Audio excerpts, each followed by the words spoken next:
Can you come in here? Allow me to introduce Sam. There we go. How you doing, Mr. President? Sarah and Sam, Chris. nice to meet you, sir. Hi, Sarah. How are you? Good, how are you? Chris, how you doing? Good. How are you, Mr. President? I'm well. I'm well.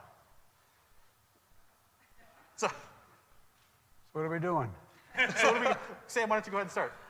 How you doing, Mr. President? My name is Sam. I'm a 8-week student here at Factba.se for the last 8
and back on the road. So that's what I think, at least. What's that? What kind of pay? Pay is around 50-ish, you were The saying? average truck driver in Minnesota makes $52,000 a year, but they go up to 6-digit income if they want to work a little bit harder. And is that union or non-union? Non-union in some cases, but union in many cases. But the union drivers are getting paid a lot more. Yeah. Good. And how about you? My name is Sarah, and I'm here in the heavy construction equipment program.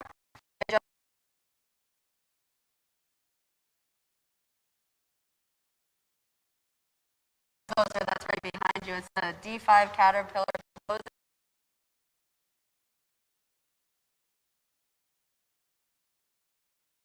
Replacing the transmission, we pulled out the transmission and rebuilt it from the ground up and just put it back in. Now, are you looking to maintain and service bulldozers or to be a bulldozer driver? Service and maintain. Okay, that's what I thought. Yep. Yes. Is that right? Yes. My son was National Guard. What's your rank? I'm an E4 specialist. All right, yeah. When my son I'm also made your major introducer, in Iraq, I said, "You're now a field grade officer." Dad, I know who runs the office. Yeah. It's the non-coms run it. For sure. Good to see you. Tell me about you, Chris. Well, I'm the executive director for the state's Transportation Center of Excellence.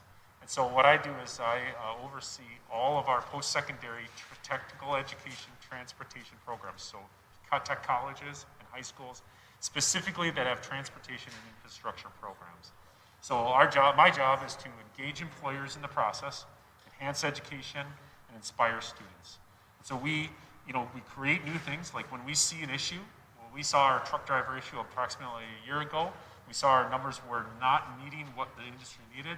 So collaboratively with industry and education, we created like an academy, which Sam's a part of. Yeah. He's on our first cohort. We also do things like we get employers to the table, and getting employers to the table, like the Caterpillar dealership that Sarah works for, to be able to be part of that education process, whether it's outreaching to young students to get them interested in the career, or maybe in some cases it's creating an internship and creating opportunities.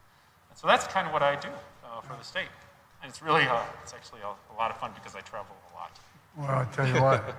Let me ask you: what kind of pay? You know, I haven't really looked too much into it. I just know that this is what I love to do, and that's why I went into it. So I just got my first internship. Tell me what you did yesterday. Oh, I bought a house yesterday.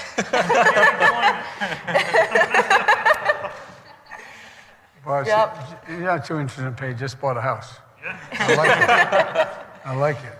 Well, thank you for what you're doing. Look, You know, my wife's a community college professor. She says the best kept secret in America is the versatility of community colleges. They can do almost anything. And attracting, coordinating community colleges with the physical needs of businesses in the region is a really, really important thing. And you can do an awful lot. People around the country are doing a lot of it. And besides, we're going to increase community college funding for the Pell Grants by over $550. And so it's going to increase the ability to be able to carry the load you have to carry when you're here. So, now look, just remember me. If you're driving that bulldozer, remember, you know me, okay? I will, for Okay, sure. all right. Well, thank you. Well, thank you very much. Now, how many students in this program?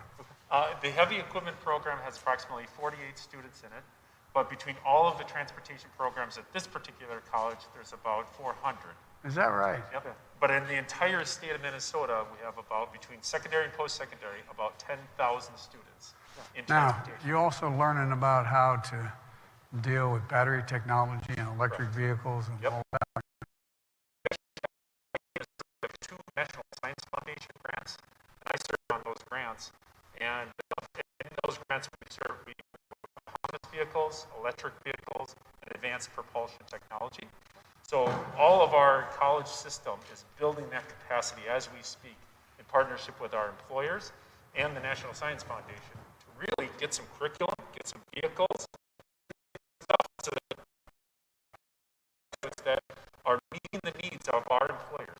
They're requesting that they know computer systems. They're I was requesting able to get all the big three to agree that they're going to have about 50% of all of their vehicles be electric vehicles by 2030. That's right. It's going to be a gigantic need. And it's not like opening the quote, the hood of that bulldozer. It's a giant battery that is much, I won't say more complicated, but it is complicated. And there's going to be a whole new industry for people. That's right. So, And we're creating new pathways too, so Well, that's that good. students can get into those careers a little bit faster. And we also have pathways that we're creating where people that are incumbent in industry can come back and get that training, Yep. even when they're a little older, so that they can stay with the workforce and stay up to date and maybe even move forward in their career. well, that's going to be needed. The technology is moving so rapidly in every single sector. You've got to be able to have continuing education to make it work. Well, congratulations, man. Thank you. Congratulations, Mr. Vice President. We can go this way? Whatever he tells me I'm going to do. I'm not screwing around. I'm following, Gov. Let's go this way. Thank you. Best of luck. Best of luck. Thank you. We'll go right over here to the engine lab. And I'll be able to introduce 2 more instructors, another student to you. So if we Ken, keep on how going, are you? actually, we'll look back here. Yep, this is Ken. Awesome. One of the Jeff? GSO instructors here at the college. Well, all right, man. And Hello, Lele. Mr. President. Hey, Jeff. I'm Jeff Copeland. I'm an automotive instructor here. Well, good for you, man. Good for them. Hello, Mr. Who's President. Lele? I'm Lele. I'm an automotive student. Oh, good for you. Thank you. What made you decide you wanted to be an automotive I student? want to be able to build my own car one day when I get older. Well, that's incredible. Maybe a Corvette. By the way, So what are you looking at? What's behind I the? got a commitment. Oh, I do like Corvettes, as you probably heard. Yeah. That new electric Corvette, when it comes out, is like a jet. My brother has the new one that's still a gasoline engine. Just got it. He came to see me at the White House. I was able to sneak out and ride around the circle once. Didn't leave the property. But, well, Mustangs are okay. I mean, that old big engine Mustang used to go. I will say, if you ever make it to Minnesota, I'd be happy to run you. All right. I'm ready. Well, look, have you ever watched Dave Letterman? Not Dave Letterman. What's his name? Who has the show on automobiles? Jay Leno. Did you ever watch it? Yes. Well, watch me on that. I was able to go out to the track where the Secret Service, which is a big old runway, and drive that. I raced Colin Powell. He had the new Corvette, and I had the old one. And then I was able to drive a little other thing that got a 0 to 60. And, Hey, Lele. over Could you share with us why you're in the 3 program? seconds. Oops, sorry. Get some. President, since we're talking about speed, have you had an opportunity to drive any of the new electric vehicles? Yes, They will set you back in the seat. I will. By the way, you ought to try that new pickup truck, 0 to 60 in 3 seconds, 3.1. Now, I have a lot of friends that like to go up north on the weekends. That's kind of a big thing here in Minnesota. They're a little concerned about the electric trucks having the range to be able to pull the boat or the camper up north and then be able to make it back. So That's I think why the you're, infrastructure is going to be huge. it's gigantic. 550,000 charging stations are going to be built all across America. You're going to be able to go from Minnesota to New Mexico to New York and not have to worry about having the energy to go. For real, 550,000 charging stations. Anyway, we got off on my favorite topic, cars. What's behind you there, Jeff?